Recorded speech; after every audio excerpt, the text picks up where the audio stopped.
to my film and TV channel. I hope you're all staying safe and well. I'm going over to Netflix today to look at one of their foreign imports. Yes, we're going to look at a Spanish psychological thriller today. So it's called in English God's Crooked Lines. In Spanish, Los Renglones Torcidos de Dios, something like that. Anyway, my apologies for the pronunciation. Please join me as we look forward and do a little review of this film.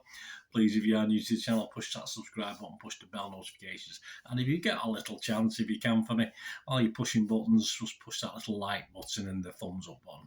Make an old film and TV watcher very happy to do these reviews and information blogs, lots of different things. So it'll be great to have you on board, and please spread the word if you can.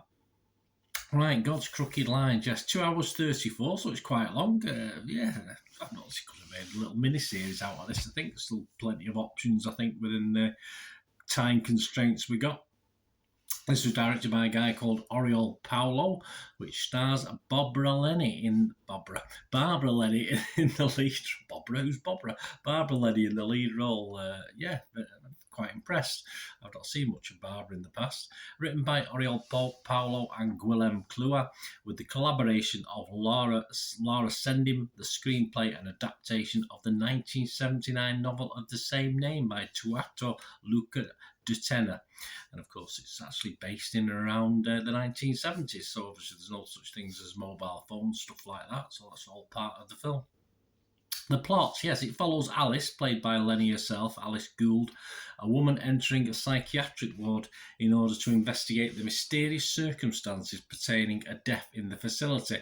It is, as I said, it's set like the book in the late 70s. What do the public think? Well, there's not much critic information out there, but there's enough public information. Rotten Tomatoes audience, 90% positivity, so that's good. 90%. Internet Movie Database, it's averaging 7.1 out of 10, which is not too shabby, based on over nearly 1,600 scores and reviews left, with an 89% positivity. And the critics aren't far behind. There's not a lot. There's only 5 critics on Rotten Tomatoes, but it's averaging 85%, with 4 fresh and 1 rotten. I think they're all Spanish critics. These Randy Meeks, though, she didn't like it. She's from Espinoff website. She said, a missed opportunity. Yeah, I quite agree with that to some extent. She goes on to say, God's Crooked Lines fears to be a thriller or a mystery, and so it tries to lighten one and simplify the other, failing at both.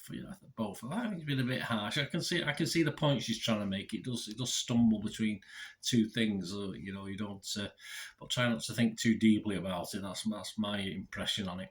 Javier Acana is fresh on this. He's from El Pay website. He says, a film without social or psychological airs, more procedural and of intrigue than the source novel, but equally irresistible and fun. Okay, yeah, I won't say it's fun in a One Flew Over the Cuckoo's Nest, which we're going to come back to in a second frame of mind if you want. Right, my little thoughts on this, as I say, there's not a lot of actual critics that I know by name that I can say, yes, such and such liked it or didn't like it. I'm going to give this a watchable score. I'm going to give it a 6 out of 10. It's not fantastic. It's Sunday afternoon stuff with a cup of tea and a few biscuits sort of thing. It's nothing overly deep or dark, which I think it could have been. I think it could have been a little bit darker. Barbara Lenny, as I said, does a really good job holding all this together and sort of made it more watchable for me. And it is a cross between, as the aforementioned One Flew Over the Cuckoo's Nest, and perhaps a little bit of Shutter Island as well, if you like Shutter Island, but obviously not quite as good as either of those, or both films combined, if you like that. But anything set in an asylum with the characters you're going to get in it, it does for me. I quite like it. I like that setting myself. I find it quite entertaining, and it does say some of the inmates are okay. Not the most colourful of inmates, but it does make it a little bit more watchable for me. As I said, as one of the critics said there, I mean, I do feel it could have been better. I think it could have filled the 2.5 hours a little bit better than it did. I think there's some interesting things they didn't quite delve into too much. I wouldn't mind seeing some backstories as well, but as I said, within the constraints of what we get, it's more mini-series material, I think, there, which is what this had that feel. It could have been a good little mini-series. So yeah, it's a fine straight to sort of TV effort. I think it's done by Spanish TV, as far as I know, and straight to streaming.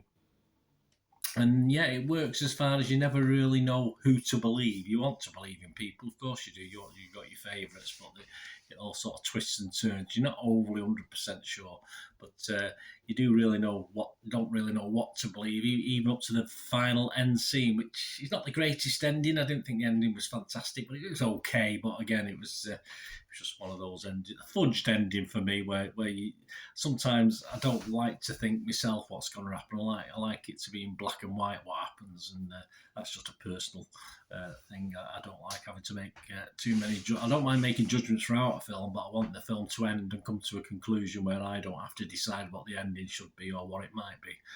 Certainly not without a sequel, which I don't think there is a sequel to this. So that's only a minor criticism. As I said, it's certainly worth a watch. The dubbing was fine, yeah. Acting wise, reasonable standard, nothing wrong with it. Again, you can watch it in the original with subtitles if you wish. That's entirely up to you. I say just for my convenience, I do tend to watch them dubbed because sometimes don't fully concentrate on a screen. I'm listening more than watching.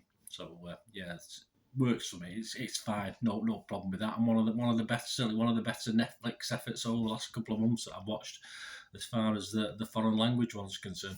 Let me know what you think, guys. If you get to watch this, it'd be great to hear from you. Please, until we meet again, that's one thing, don't I? Please stay safe, everyone. Bye for now.